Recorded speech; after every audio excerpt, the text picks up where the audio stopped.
Hi. Current affairs ప్రత్యేకంగా railway జాబ్స్ని దృష్టిలో పెట్టుకొని ప్రిపేర్ చేయడం జరుగుతూ ఉంది. సో వేరే ఎగ్జామ్స్కి కూడా యూజ్ అవుతుంది. ఫాలో అయ్యే వాళ్ళు ఫాలో అవ్వడానికి ప్రయత్నం చేయండి. So coming to the topic, శిఖరాగ్ర సమావేశాలు, సమ్మిట్స్, ఇంపార్టెంట్ కూటమిలు ఏవైతే ఉంటాయో అవి సమావేశాలు అవుతూ ఉంటాయి.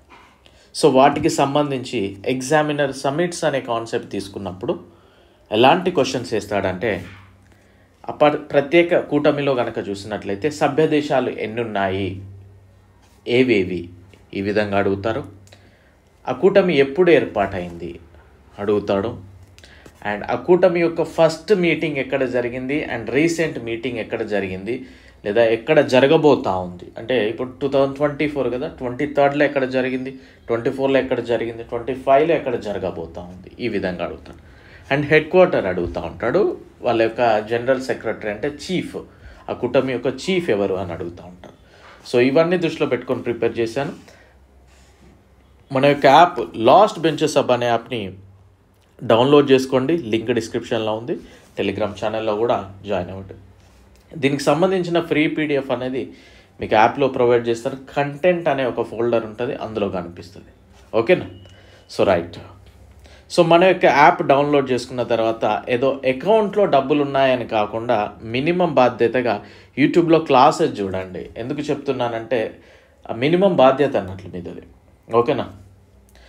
చూసి మాకు రైల్వేకి ఉపయోగపడుతున్నాయని మీకు అనిపిస్తే దెన్ తీసుకోవడానికి ట్రై చేయండి. ఓకే? సో డౌన్లోడ్ ఆప్షన్ అయితే లేదు, అది గమనించండి. అండ్ ఇండివిజువల్ సబ్జెక్ట్స్, పాలిటీ కావచ్చు, జీకే కావచ్చు, సైన్స్ స్కూల్ బుక్స్ కావచ్చు, కెమిస్ట్రీ కావచ్చు, మీకు 100 రూపీస్ది కేవలం 60K ఇవ్వడం జరుగుతూ ఉంది. ఎందుకంటే అందరికీ అవైలబుల్గా ఉండాలనే ఆలోచనతో. అండ్ సైన్స్ అండ్ సోషల్ కనుక చూసినట్లయితే ప్రీవియస్ క్వశ్చన్స్ ఇవి సుమారుగా 8000 క్వశ్చన్స్ వరకు ఉంటాయి. ఇవి బోత్ మీడియంలో ఉంటుంది. అండ్ రైల్వే ఎన్టీపీసీ గ్రూప్ డీకో కేవలం 300 రూపీస్కే, యాక్చువల్లీ 500 600, ఇది 300K ఇవ్వడం జరుగుతుంది. సో ఇక్కడ కొన్ని పెండింగ్ ఉన్నాయి, but no worries. So 1 by 1 మనం కొద్దిగా ఇంప్రూవ్ అవుతూ ఉన్నాం ఫాస్ట్గా చెప్పుకోవడానికి. సో ప్రాపర్గా ప్రిపేర్ అవ్వండి, ఏం చదవాలో అది చదవండి ఎప్పుడు కూడా. ఓకేనా? Right. Coming to the class. First BRICS గురించి చూసినట్లయితే స్థాపించబడిన సంవత్సరం 2006.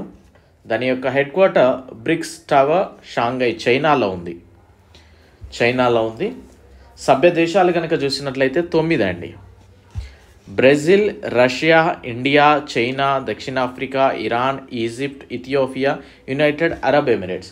ఈ 9 నేమ్స్ గుర్తుపెట్టుకోవడానికి ఖచ్చితంగా ట్రై చేయండి. ఎందుకంటే మనకి ఇందులో 4 కంట్రీస్ కూడా మనకి రీసెంట్గానే యాడ్ చేయడం జరిగింది. అవి Iran, Egypt, Ethiopia, UAE, United Arab Emirates. So definitely examiner focus చేస్తాడు ఇక్కడ. అండ్ మొట్టమొదటి సమావేశం 2009 రష్యాలో జరిగింది. 2023లో దక్షిణాఫ్రికాలో, 2024 రష్యాలో, 2025 బ్రెజిల్లో జరగబోతూ ఉంది. ఓకే? సో ఇక్కడ మనకి సభ్య దేశాలు 9 అని గుర్తుపెట్టుకోండి. అండ్ రీసెంట్గా ఏవేవి జాయిన్ అయ్యాయి అని ఖచ్చితంగా ఎగ్జామినర్ ఫోకస్ చేస్తాడు. ఓకేనా? సో మార్క్ మై వర్డ్స్, ఇలా డెఫినెట్లీ అడుగుతాడండి. ఎందుకంటే మనం పేపర్ ప్రిపేర్ చేయండి అని మనకు చెప్తే మనం ఎలాంటి ఆలోచన ఇస్తాం, ఇది రీసెంట్గా జరిగింది కదా, సో ఇలా అడుగుదాం అనే ఆలోచన వస్తుందా రాదా? సో ఖచ్చితంగా వస్తుంది, కనుక వాళ్ళు అడిగే అవకాశం ఉంటుంది. అండ్ నెక్స్ట్ G7 కనుక చూస్తే స్థాపించబడిన సంవత్సరం 1973. Year is more than enough, మనకు డేట్ అనేది నాట్ మ్యాండేటరీ. ఓకే? సో సభ్య దేశాలు కనుక చూస్తే G7 అంటే 7 ఇక్కడ. France, Britain, Italy, Germany, Japan, America, Canada and European Union అనేది కూడా మనకి నాన్ ఎన్యుమరేటెడ్ మెంబర్గా ఎక్కువగా ఉంటుంది ఇందులో అడిషనల్గా. ఓకేనా? అండ్ G7 సభ్యత్వం ఉన్న ఏకైక ఆసియా దేశం జపాన్ అని గుర్తుపెట్టుకోండి. ఇదివరకు ఇది G8గా ఉండేది. 2014లో రష్యాను సస్పెండ్ చేయడం జరిగింది, రష్యాను తొలగించారు. అండ్ మొట్టమొదటి సదస్సు వచ్చేసి మనకి ఫ్రాన్స్లో జరిగింది. 2023 జపాన్, 2024 ఇటలీ, 2025 కెనడాలో జరగబోతాం. సో 23 చదవండి, 24, 25 కూడా చదవండి. ఓకే? రైట్. నెక్స్ట్ వచ్చేసి Asian association of south east Asian nations. First abbreviation గుర్తుపెట్టుకోండి. దెన్ స్థాపించబడిన సంవత్సరం 1967. హెడ్ క్వార్టర్ వచ్చేసి ఇండోనేషియాలోని జకార్తా. సెక్రటరీ జనరల్ కొన్నిటికే ఉంటారు, ఎందుకంటే కొన్ని ఆర్గనైజేషన్కి ఏంటి అంటే ఆ మీటింగ్ ఎక్కడైతే జరుగుతుందో ఆ యొక్క ప్రెసిడెంట్ కావచ్చు. ఇప్పుడు మన దగ్గర అయితే ప్రైమ్ మినిస్టర్ హెడ్గా ఉంటాడు. వేరే దగ్గర అనుకోండి మనకి యూఎస్లో జరిగింది అనుకోండి, అక్కడ ప్రెసిడెంట్ కదా హెడ్. సో ఆ విధంగా జరుగుతుంది. సో అందరికీ ఆ విధంగానైతే మెన్షన్ చేసుకోండి మైండ్లో. నేను ఎక్కడ కావాలో అక్కడే చెప్తా ఉన్నాను. ఓకేనా. సో సెక్రటరీ జనరల్ వచ్చేసి కవో కిమ్ హోన్.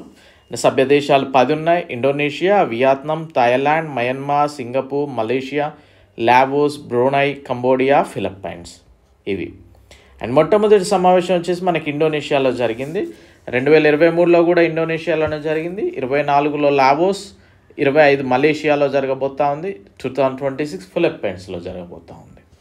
సో మీ నుండి కోరుకునేది ఒకటి, ఒక లైక్ చేయడం, షేర్ చేయడం. సో ఇంత కంటెంట్, ది బెస్ట్ కంటెంట్ మీకు అందించినప్పుడు మీ నుండి కూడా కొద్దిగా సహకారం అనేది ఉంటే ఐఎమ్ వెరీ హ్యాపీ. ఓకేనా. Right. Next SCO, Shanghai cooperation organisation. స్థాపించబడిన సంవత్సరం 2001. హెడ్ క్వార్టర్ వచ్చేసి మనకి 2 హెడ్ క్వార్టర్స్ ఉంటాయి. సెక్రటరియేట్ ఇక్కడ బీజింగ్ చైనాలో ఉంది. And executive committee headquarter వచ్చేసి మనకి ఉజ్బెకిస్తాన్లో తాష్కెంట్లో ఉంది. ఓకే. సో ఈ విధంగా ఉంటుంది. అండ్ సెక్రటరీ జనరల్ వచ్చేసి జాంగ్ మింగ్. అండ్ సభ్య దేశాలు ఇక్కడ 10 ఉంటాయి. China, Russia, Kazakhstan, Tajikistan, Uzbekistan, Kyrgyzstan, Bharat, Pak, Iran, Belarus. And Belarus ఇక్కడ ఫోకస్ చేయండి, 2024లో చేరింది ఇది. ఓకేనా. బెలారస్ అనేది 2024లో జరిగింది కనుక ఖచ్చితంగా గుర్తుపెట్టుకోండి. అండ్ ఇరాన్ వచ్చేసి 2023లో చేరింది. సో ఈ 2 పాయింట్స్ ఎక్కువగా గుర్తుపెట్టుకోండి. అండ్ మొదటి సమావేశం వచ్చేసి మనకి చైనాలో జరిగింది 2023లో. ఇండియా 24 కజకిస్తాన్, 25 చైనాలో జరగబోతూ ఉంది. నెక్స్ట్ వచ్చేసి APEC, Asia Pacific economic cooperation. స్థాపించబడిన సంవత్సరం 1989. ప్రధాన కార్యాలయం వచ్చేసి సింగపూర్. సభ్య దేశాలు 21, పెద్దగా మ్యాండేటరీ ఏం కాదు ఏమేమి దేశాలు అనేది ఇక్కడ. అండ్ మొదటి సదస్సు వచ్చేసి ఆస్ట్రేలియాలో వచ్చింది. 23లో యునైటెడ్ స్టేట్స్, 24 పెరూలో, 25 సౌత్ కొరియాలో. And next OPEC, oil and petrol exporting countries. స్థాపించబడిన సంవత్సరం 1960. హెడ్ క్వార్టర్స్ వచ్చేసి ఆస్ట్రేలియాలోని వియన్నాలో ఉంది. సెక్రటరీ జనరల్ వచ్చేసి హైతమ్ అల్ ఘియాస్. అండ్ సభ్య దేశాలు 12 ఉంటాయి. ఇక్కడ మళ్ళీ అడిషనల్గా OPEC 11 మెంబర్స్ అని కూడా ఉంటుంది. సో ఇక్కడ కూడా దేశాలు ఏం పెద్దగా అవసరం లేదండి. Algeria, Iraq, Saudi Arabia, Angola, Kuwait, UAE, Libya, Venezuela, Equatorial Guinea, Gabon, Nigeria, Iran, Congo. So no need ఇక్కడ కంట్రీస్ అనేది. ప్రతి సంవత్సరం కూడా ఇక్కడ 2 సార్లు మీటింగ్ జరుగుతూ ఉంటుంది. 2024 అక్టోబర్లో మనకి ఆస్ట్రియా నుండి వర్చువల్గా జరిగింది మీటింగ్. నెక్స్ట్ వచ్చేసి SAARC, south Asian association for regional cooperation. స్థాపించబడిన సంవత్సరం వచ్చేసి 1985. హెడ్ క్వార్టర్ వచ్చేసి నేపాల్ కాఠ్మాండ్. Secretary general Golam Sarwar. ఇక్కడ సభ్య దేశాలు వచ్చేసి 8 ఉంటాయి. మన అన్ని ఇండియా నేబర్ కంట్రీస్, మాల్దీవులు, Bangladesh, Bhutan, Sri Lanka, Pak, Afghanistan, India and Nepal. So మొదటి సదస్సు వచ్చేసి మనకి బంగ్లాదేశ్లో జరిగిందండి.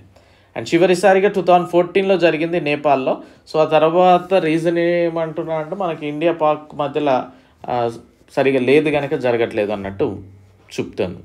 అండ్ కామన్వెల్త్ దేశాధినేతల సమావేశం, Commonwealth heads of government meeting, CHOGM.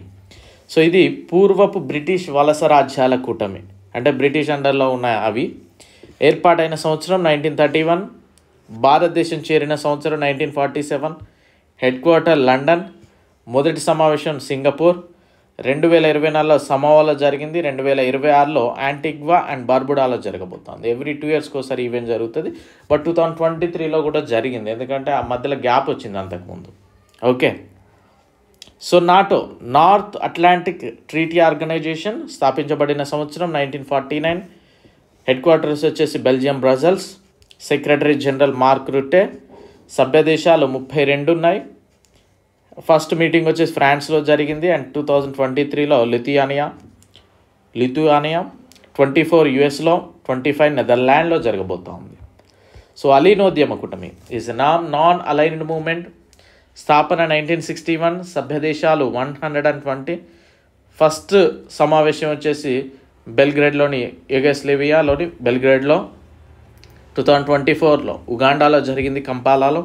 And every 3 yearsకి ఒకసారి జరుగుతూ ఉంటుంది. And next G20. సో ఈ G20 మీద కూడా ఎగ్జామినర్ ఫోకస్ చేసే అవకాశం ఉంటుంది. ఎందుకంటే మొట్టమొదటిసారిగా ఇది మనకి ఇండియాలో 2023లో పెట్టడం జరిగింది. సో చాలా ప్రెస్టీజియస్గా మోడీ గవర్నమెంట్ తీసుకొని ఇదైతే చేసింది కనుక ఫోకస్ చేసే అవకాశం ఎగ్జామినర్కి ఉంది. సో చూద్దాం. 1997లో ఫినాన్షియల్ క్రైసిస్ వచ్చినప్పుడు కొన్ని పెద్ద పెద్ద కంట్రీస్ అన్నీ కూడా ఒక గ్రూప్ ఏర్పాటు చేద్దాం, మరొకసారి ఇట్లాంటివి రావద్దు అనే ఆలోచనతో 1999 సెప్టెంబర్ 26న బెర్లిన్లో తొలిసారి G20 ప్రారంభ సమావేశం అయితే నిర్వహించారు. ఓకేనా. సో దీని యొక్క మెయిన్ ఏంటిది? అంతర్జాతీయ ఆర్థిక స్థిరత్వం, ఫినాన్షియల్ స్టెబిలిటీ, వాతావరణ మార్పులను తగ్గించడం, స్థిరమైన అభివృద్ధి వంటి ఇట్లా సో ఈ G20 పారిశ్రామిక మరియు అభివృద్ధి చెందుతున్న 20 దేశాలతో పాటు కొన్ని పెద్ద పెద్ద ఆర్థిక వ్యవస్థలు కూడా ఇందులో అడిషనల్గా ఉంటాయి ఆహ్వానితులుగా. సో వాటన్నిటి గురించి కూడా చూద్దాం. సో దీనికి హెడ్ క్వార్టర్ అట్లాంటిది ఏముండదు, ఎక్కడ మీటింగ్ జరిగితే అక్కడే. సభ్య దేశాలు 20. సో డెఫినెట్లీ గుర్తుపెట్టుకోండి, Argentina, Australia, European Union, Indonesia, India, Italy, Brazil, France, Germany, Mexico, Canada, China, Japan, Russia, Saudi Arabia, South Africa, South Korea, Turkey, UK and USA. So ఇవి. And వీటితో పాటు స్పెయిన్ అనేది శాశ్వత అతిథి, అంటే ఎక్కడ జరిగినా కానీ అది దాన్ని ఇన్వైట్ చేస్తారు. అండ్ ఐక్యరాజ్య సమితి, వరల్డ్ బ్యాంక్, ఆఫ్రికన్ యూనియన్ మరియు ఇతర సంస్థలు అనేటివి కూడా శాశ్వత అతిథులుగా ఉంటాయి. అండ్ 2008 నుండి G20 సభ్య దేశాలు కనీసం ఎవ్రీ ఇయర్ ఒకసారి అయినా సమావేశం అవుతూ ఉన్నాయి. సో ఫస్ట్ మీటింగ్ వచ్చేసి మనకి అమెరికాలో జరిగింది 2023 సెప్టెంబర్లో మన దగ్గర జరిగింది. అది 18వ సదస్సు అండి. ఎక్కడ జరిగింది? ప్రగతి మైదాన్ ఢిల్లీలో. మోడీ అధ్యక్షత వహించారు. ఇక్కడ థీమ్ కూడా గుర్తుపెట్టుకోండి, 1 Earth, 1 Family, 1 Future. So world is 1 Family అనేది థీమ్ తోటి అయితే వీళ్ళు రావడం జరిగింది. 19th సదస్సు వచ్చేసి బ్రెజిల్లో జరగబోయింది, రియో డిజనోరియోలో జరిగింది. 20th సౌత్ ఆఫ్రికాలో, 25లో 26లో యుఎస్ఏలో జరగబోతా ఉంది. అండ్ G20 సభ్య దేశాలు ఆఫ్రికా ఖండం నుండి ఉన్న ఏకైక దేశం, అంటే ఆఫ్రికా కాంటినెంట్ నుండి కనుక చూస్తే సౌత్ ఆఫ్రికా మాత్రమే. సో మొట్టమొదటిసారిగా ఆతిథ్యం ఇచ్చారు కనుక కొద్దిగా ప్రెస్టీజియస్గా తీసుకున్నారు. సో ఇతర కంట్రీస్ని కూడా ఆహ్వానించారు, పెద్దగా అవసరం లేదు అది. అండ్ G20 బాధ్యతలను నిర్వహిస్తున్న భారతదేశం అనేక నగరాల్లో సమావేశాలు ఏర్పాటు చేసింది అప్పట్లో. సో మనం 23 ఆ టైంలో చూస్తే ఈవెంట్స్ పెట్టింది అక్కడక్కడ. G20 infrastructure working group meeting విశాఖపట్నంలో జరిగింది. Digital economy working group meeting హైదరాబాద్లో జరిగింది. టూరింగ్ వర్కింగ్ గ్రూప్ సమావేశానికి శ్రీనగర్లో జరిగింది. సో ఈ విధంగా జరిగింది. సో ఖచ్చితంగా ఇక్కడ థీమ్ గుర్తుపెట్టుకోండి మీరు, ఎస్పెషల్లీ G20లో వచ్చేసి థీమ్ గుర్తుపెట్టుకోవడానికి ట్రై చేయండి, వెరీ ఇంపార్టెంట్ అది ఖచ్చితంగా. సో ప్రెస్టీజియస్గా తీసుకున్నారు కనుక ఎగ్జామినర్ కూడా కొద్దిగా అడిగే అవకాశం ఉంటుంది. సో అందరూ అలాంటి క్వశ్చన్ చేయలేరు, 2023 కరెంట్ అఫైర్ కదా అని పట్టించుకోరు. బట్ అలాంటి క్వశ్చన్ మనం చేస్తే డెఫినెట్లీ క్రాక్ చేయొచ్చు. So thank you, bye.